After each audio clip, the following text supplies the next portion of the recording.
voting. Dr. Robert Krimmer is a farmer based in Warsaw, Poland. He is an election expert with a focus on e-voting for the Organization for Security and Cooperation in Europe and also the European Union, including observation missions to Estonia, Venezuela, USA, and Russia. He's a well-known speaker at international conferences in Europe and the USA.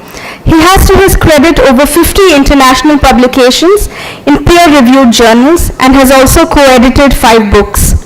He is the founder and former director of the Competence Center for Electronic Voting and Participation. Dr. Krimmer has held teaching positions at the Vienna University of Economics and Business Administration, the Institute for Business Development in Vienna, the Danube University in Krems, and the Center for International Peace Operations in Berlin. He has recently taken up the role of Senior Research Fellow e-Governance at the Ragnar Nurkse School of Innovation and Governance, Tallinn University of Technology, Estonia. He is also the SIP's nodal contact with Tallinn University of Technology for collaboration and future programs for scaling up activities.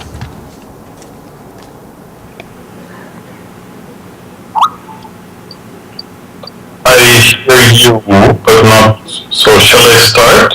Just give me a second. Okay. So welcome, and I send my best regards from Tallinn, where we actually probably have a bit colder weather than in Hyderabad. It's a big pleasure for me to tell you something about the present state and future developments of electronic voting. While one might think that electronic voting is something that is quite recent, it actually is something where the issues are around for quite some time. And actually, in a assessment study in 1925 by David Zuckerman, one of the main issues came up where actually he found that presumably the voting machine does require an act based on the part of the vote, the mechanical contrivance, whose workings he cannot see. No more so, however, than is required in the case of the automobile in which he drives up to the polls. So already in 1925, the major issue when we talk about electronic voting was identified. It is about something we don't understand readily, where we have to trust the technology that it actually works perfectly well. Over the past years, we've seen the development or an adoption of electronic voting around the world, where you can see that Africa and the Middle East is probably a bit behind and not so advanced in this regard, but we can see North America, South America, most parts of Europe, as well as large parts of the former Soviet Union, using electronic voting in some way. Let me also start with some arguments. With e-voting, it's not possible to reach the same level of universal acceptance, trust, and confidence to understanding as with paper voting. E-voting, however, can offer additional functionalities to elections, like counting complicated and large volume elections, supporting handicapped or very remote voters to participate in elections. Something that you and your country have, of course, where you have a large election to manage, and so e-voting can add additionally, or what we have here in Estonia with internet voting, where we can support remote voters. But it is important that e-voting can help to build trust, but it requires trust for proper implementation. So let me define somehow what electronic voting encompasses. Electronic voting is actually the tools for conducting elections, making use of information and communication technology in casting, counting, and tabulating votes. And that is an important fact because we talk about various forms, like for example the ballot scan, where you have a paper ballot and you only scan it, which is the least complicated one because you're only counting the votes. Then you have the so-called direct recording electronic voting machines, DRE, which is something that is very popular in your country, where you actually cast votes electronically and you count it electronically. And then we have the most complicated form of electronic voting, internet voting, where you not only cast and count the vote electronically, but you actually also identify the voter using electronic means. And here in Estonia, use a smart card to identify the voter, and they use a format similar to the postal voting to ensure the anonymity.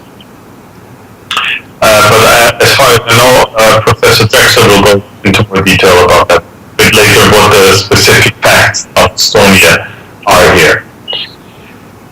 So when we talk about electronic voting, what are the main principles that have to be ensured? On the one hand side, you have to make sure that the secrecy of the vote is guaranteed, and that is something where a lot of doubt exists, because on the one hand side, how are you going to make sure that only eligible voters vote? But on the other hand, make sure that the vote is not disclosed to the public. Or let's put it the other way around, the link between the vote and the voter. That also has to do with the integrity of the results. So how do you make sure in an electronic system where you can actually do everything that the programmer has done in a computer, how can you make sure that the votes do not get manipulated? How are you going to make sure that the equality of the vote is guaranteed, meaning that all voters using different voting channels like internet voting and paper-based voting, how do you guarantee that you have the same chances to cast a vote, a valid vote? Or is it maybe, for example, less likely with paper votes that you cast a valid vote because you can just fill out the ballot sheet wrongly, and with a computer that's not possible. So there might be an advantage for the computer-based voting channel.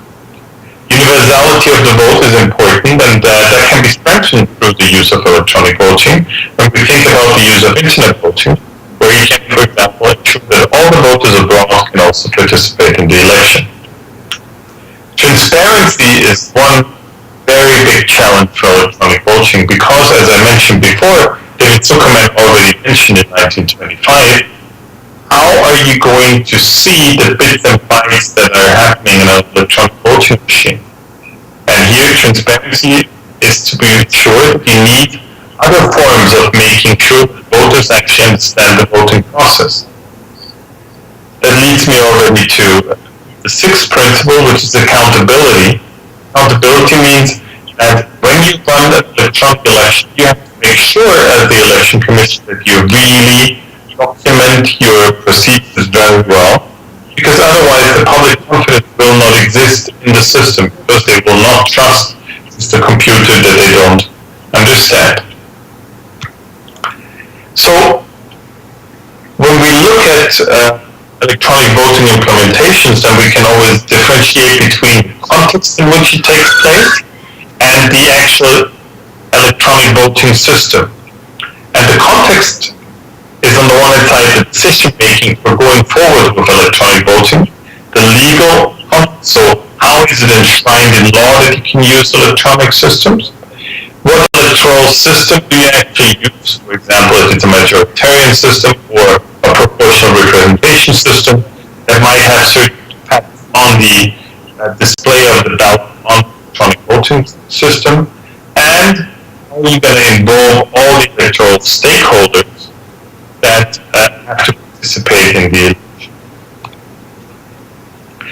But when we look more closely at the electronic voting system, then we can say that one important element is, of course, the procurement of the system. When you buy a system and develop it yourself, that means that you have to ensure that the procurement is very transparent, that the administration of your system is very efficient, that you actually have ensured that the voting channels, if you, for example, introduce internet voting along the lines of voting at polling stations, that you actually manage those very well, that nobody can vote twice, that you, as the election commission, actually have an oversight role and do not delegate your authority to IT people.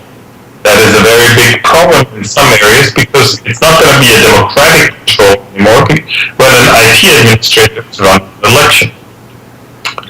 You want to have a risk management in place, which means that you want to make sure that in case your electronic system fails, you know what to do, how to explain it to the public, and how you're going to have a backup plan. And as I mentioned before, the oversight is very important when it comes to the actual vendors that run the electronic voting system often, and they are a new player, which you normally don't have with paper-based elections. And then last but not least, you also have to have the election officials that they actually understand the electronic voting system and need to train them. And on the other hand, you need to educate the voters that they can actually use the electronic voting system. You want to make sure that the secrecy of the vote is guaranteed, the actual electronic voting system, and you don't have any glitches. That the system actually is usable, that voters can actually use it without any major trouble. They don't need help by a person. That you ensure that you have public testing, that people actually can gain trust in the system, they can try it out in non-election circumstances. That you ideally have a certification process where independent, competent third party is analyzing and deploying an electronic voting system and looking at it. The verifiability is an important aspect that actually voters can make sure that their vote was cast as they intended to do so. And this is the so-called end-to-end verifiability, a very new trend in electronic voting systems, which have their roots in the most verifiable audit trail, or also called the paper receipts, which has also been actively discussed in India as far as I know. Audits is an important fact that you actually look into any checks and balances that you have, and that you allow access for observers to the electronic voting system. Let me come to legislation, because that's also an important fact when we talk about electronic voting. Because with electronic voting, you need to make the people understand how the system works, and you need to detail that in the law. You need to tell them how you set up the system, how you start, stop, or you count the votes, what you're going to do with the electronic votes once the election is over. Are you going to destroy the data? Something that you might have regulated for paper-based elections. What do you do with the ballots? But you need to do exactly the same with electronic voting systems. What I also found in various observations is that often those legislations do not include any regulation for invalid ballots. And you will be surprised how often it happens that an IT error occurs where your result in an invalid ballot cannot explain. And so you have to have clear regulations how you're going to invalidate the electronic ballot. Last but not least, and that comes out of the experience with data protection, you need to show how to the voter how his or her data is processed, destroyed after it's not needed anymore, as I mentioned before, and you need to give guidance to the voters and the candidates and the administration how the system is operating, how it processes data. So you need to ensure transparency, ideally in one form or another, already in the legislation. When we talk about the oversight, it's important that you have a formalized body that oversees the internet voting, for example. Recently, both Norway and Estonia have institutionalized an electronic voting committee to oversee their internet voting. And, this is the important fact, they need the technical capacity that they actually understand electronic voting system. What also is an important fact is that you have formalized separation of duties. What do I mean by that?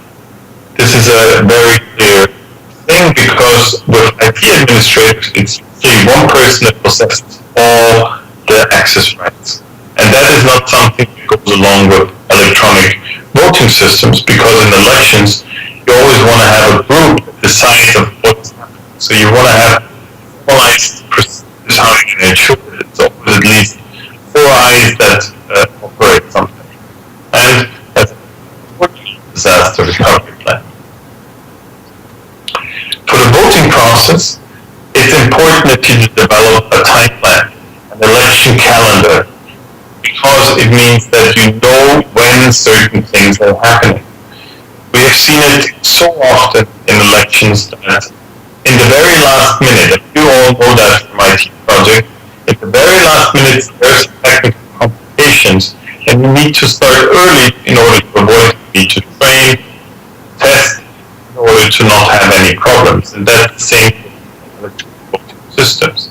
You need to determine deadlines, by which day certain things have to be developed.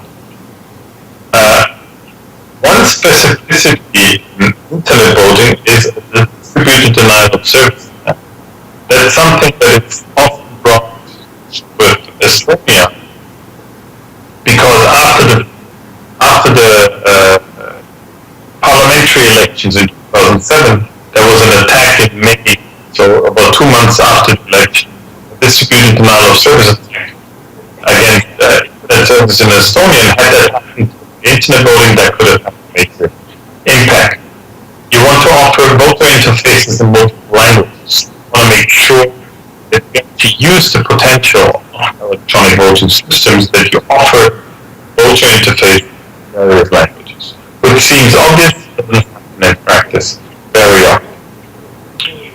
One might want to consider the availability of end-to-end verifiability, not only for the voters that they can check that the vote is cast correctly, but also that the public can verify, like through a second counting of the ballots, that they can ensure that the overall counting of the votes has been done correct.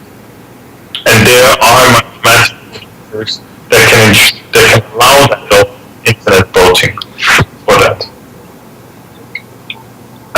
With secrecy and integrity, you very often find that in order to identify the voter,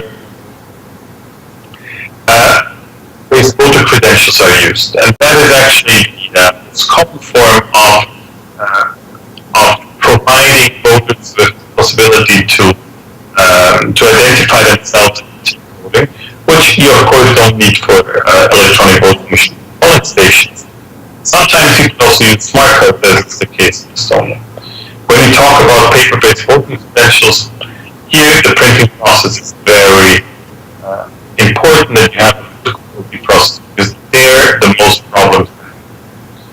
Again, separation of duty is important, and it's important that the secret keys are well kept and that not one person has them. And you want to read this model all the time. And when we talk about audit trails, then you want to have a meaningful random hand count of a meaningful number of instances where those are used. Let me come to testing of the systems. What we found, or what I found in my past work, is that very often electronic voting systems are tested in laboratory environments, not in real-world environments. And that often all single aspects of the system were tested, but not really to play or to trial an election with the system from end to end. And often also those tests didn't involve the final software.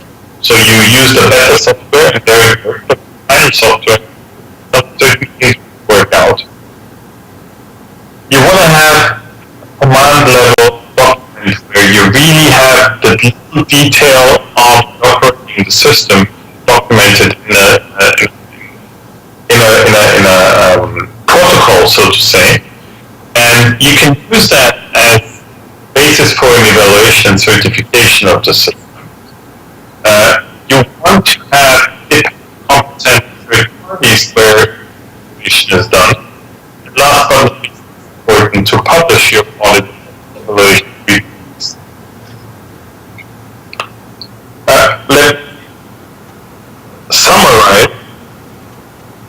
with electronic voting, it's always important to start early, because the time always runs up.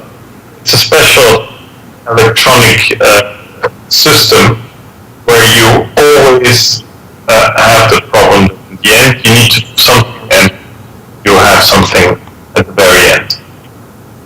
When we talk about electronic elections, it's the most complex form of voting that you could imagine. And when we think about e-voting, most often it's designed for more accurate, less fraudulent elections. But what actually the primary difference that internet voting makes is that it enables voters to participate from any place of choice. That's where the actual added value is, where you offer something that you cannot do with paper. And with that, I thank you for now. I'm looking forward to an active discussion with you.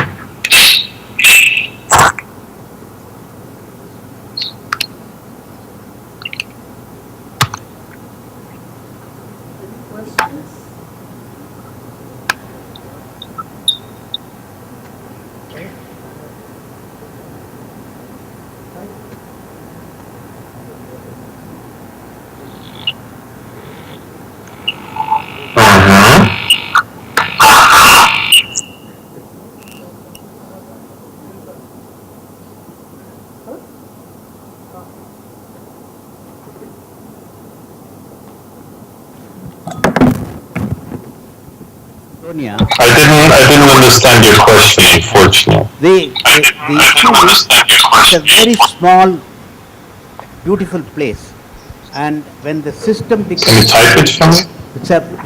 when the voting system becomes very large to cover millions of people,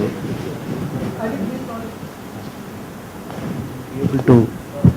Hello, are you able to Hello? hear it? Will you able to, are you hearing it?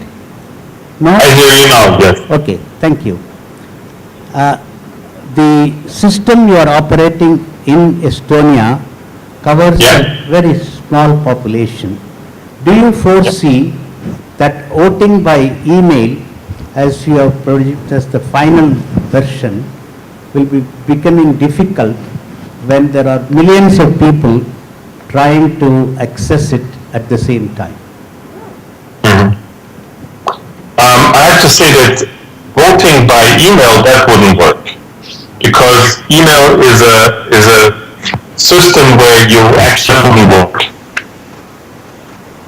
And what you would have need is actually an internet user-based vote. It's what is used in Estonia, and you saw into the book in 7 years, or no, it has been used 9 years. I 2.5 the first book. So And that has been increased to now over 100,000 people use. Okay, thank you.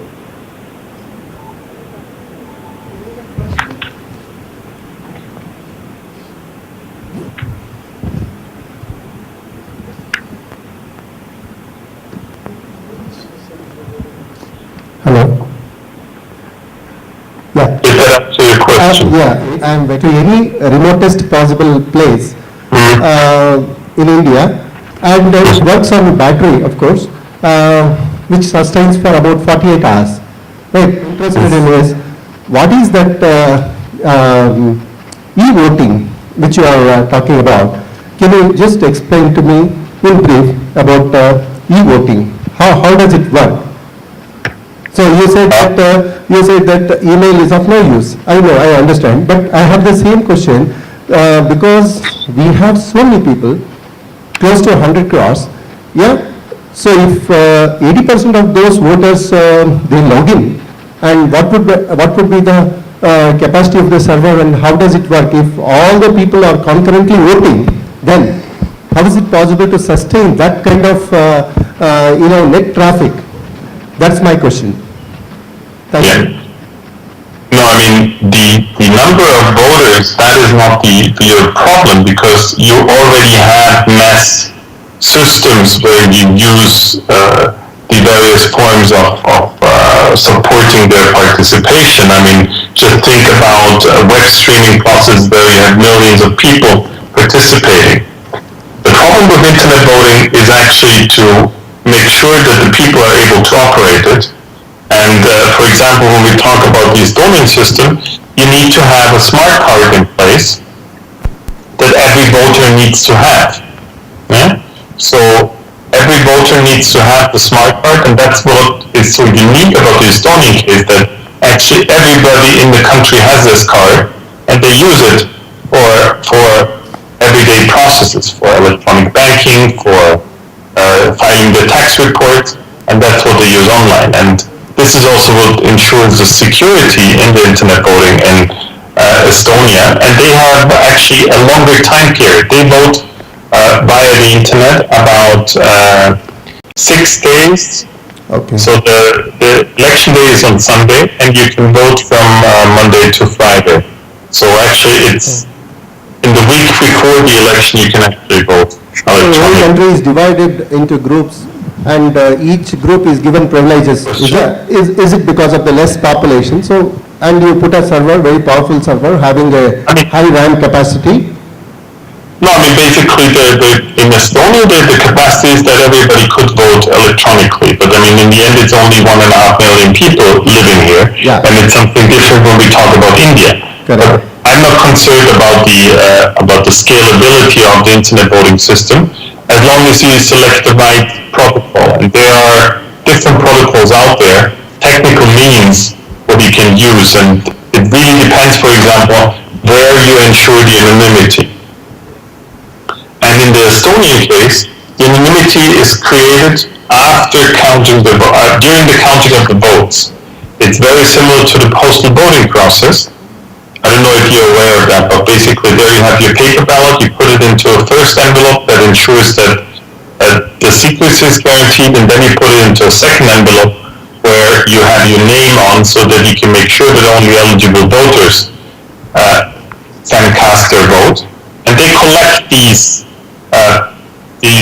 envelopes, and during the counting they separate the outer envelope from the inner envelope, and here you create anonymity during the counting. And this ensures the scalability in the Estonian case. In a system where you would identify the voter first electronically and then make them cast the vote electronically, then you have a bit more complicated system where your scalability might actually be an issue. That was something that was used in Austria, and there it could be a bit more difficult. Dr. Robert Krimmer, is there a possibility of the mobile, now that technology is coming through, is it possible to have a system of recall as it is there probably in some of the countries? Is it possible to use technology for recalling the legislator or the representative?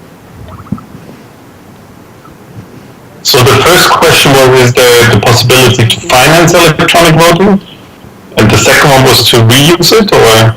The second question is about the system of recall. Is it possible, once you have the mobile voting, is it possible to institutionalize the system of recall? Do you recollect any instances anywhere in the world? Whichever of the votes would come in last, that would be the one that would count. And with internet voting in Estonia, they did exactly the same. So you can vote not only once, but you can vote twice, 3 times, and whatever is your last vote is the one that is going to count.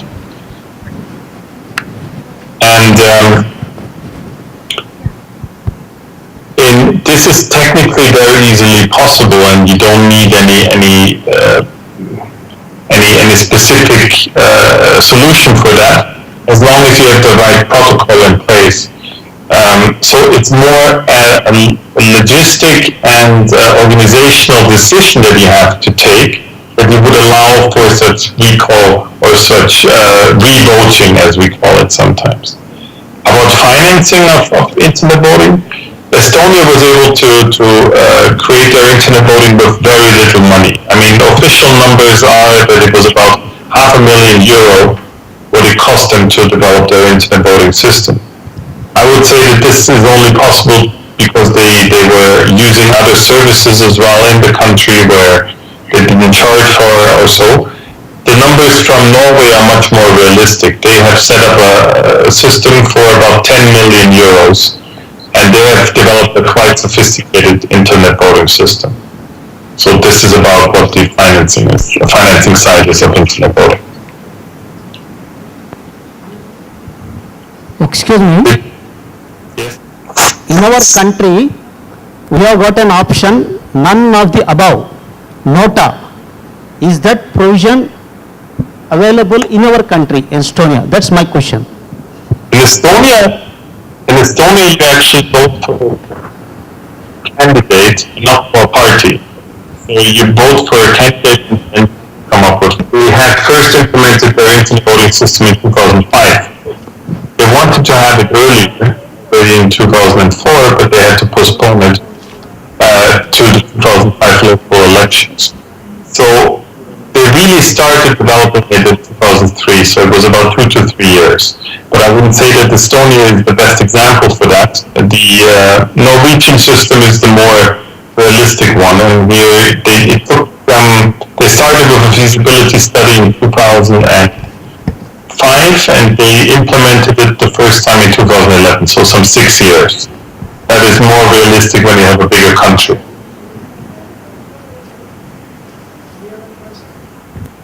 Technical question, but a general one. Now, do you have the system of adult franchise, which means one individual, one vote, or do you have a system where each individual's vote is a differential in terms of his own status, etc.? Last vote will count.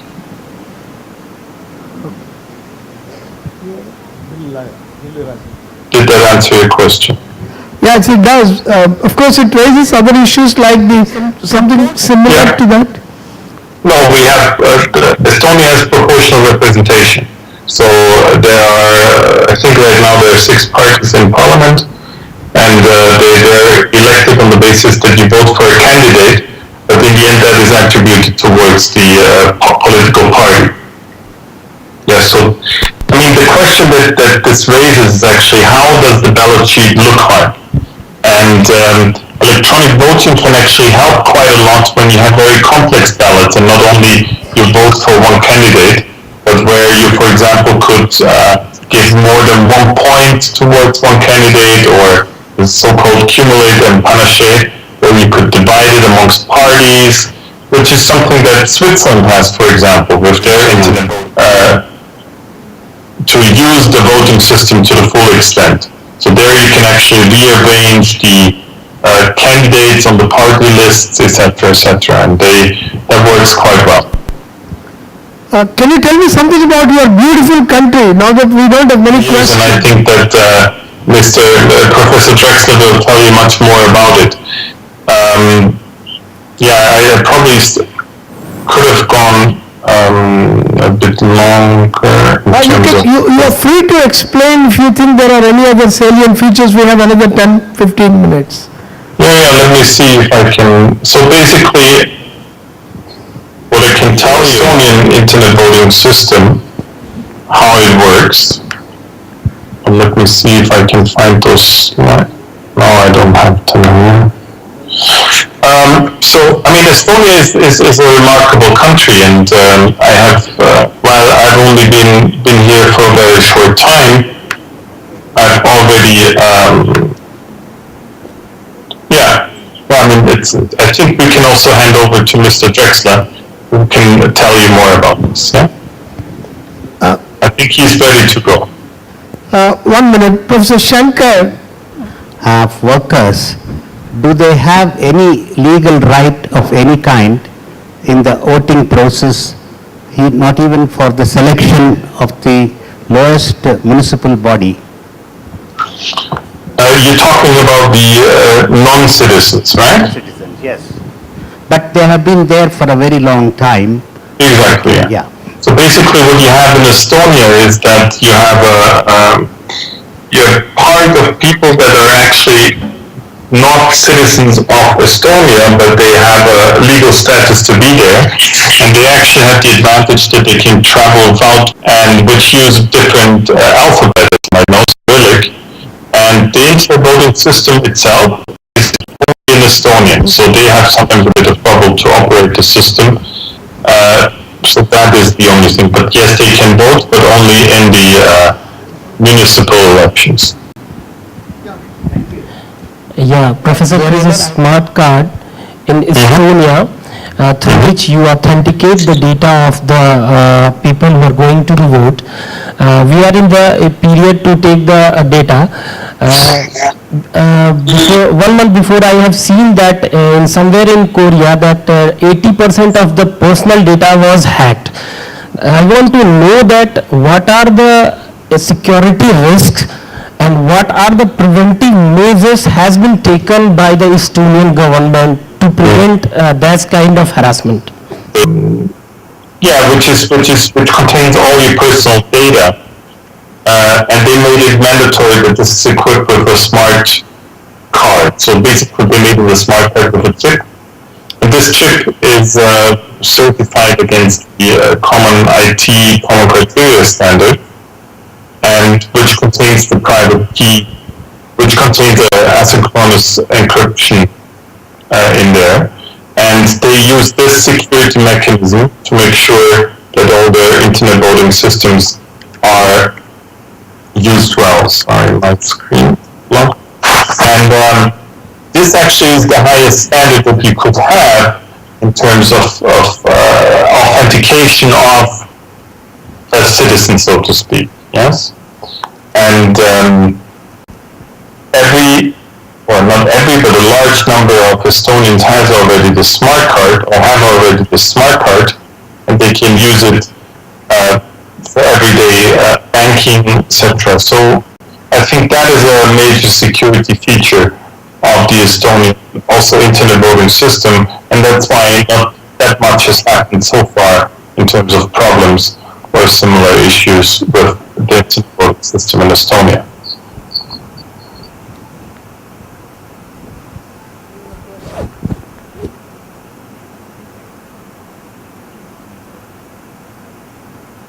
Robert, for this wonderful presentation, and thank you for agreeing to address. We have about 200 and odd participants from government departments, from about 13 states, from the administrative training institutions, and as you know, the Center for Innovations in Public Systems is a Government of India grant-aid institution which is trying to spread the awareness about the best practices and innovative practices in different public institutions. And we are really very enriched by the presentation that you made. Of course, the problems are perhaps unique to each country, but we have a lot of learning from Estonia. In fact, when Professor Dressler addressed us, it came as a pleasant surprise to us that Estonia is a country of origin of Skype, where it's been started in one of the universities. I think that's a remarkable achievement. We are making full use of that. Thank you very much, and we'll look forward to continuous interaction with you. Yes, exactly. Call Dressler, are you online? Professor Dressler?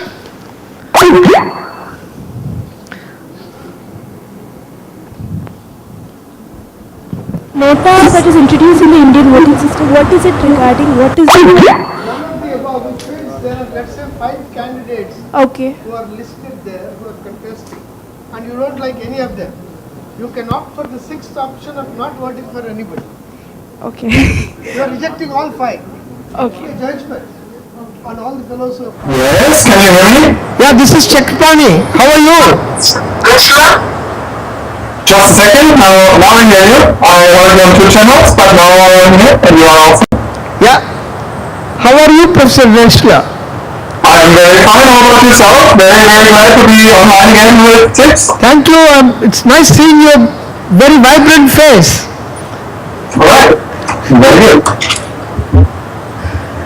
Thank you, and we have a beautiful auditorium here with about 200 participants, and we have had a wonderful presentation thanks to your help from Dr. Robert Krimmer, and we have here participants from different government departments, administrative training institutions, and very vibrant students from engineering colleges, management institutions, etc. Number one. Number two, we have about 36 participants from about 13 states. So you are addressing a pan-India gathering. And my colleague, Mr. Sai Gunaranjan, who is your dear friend,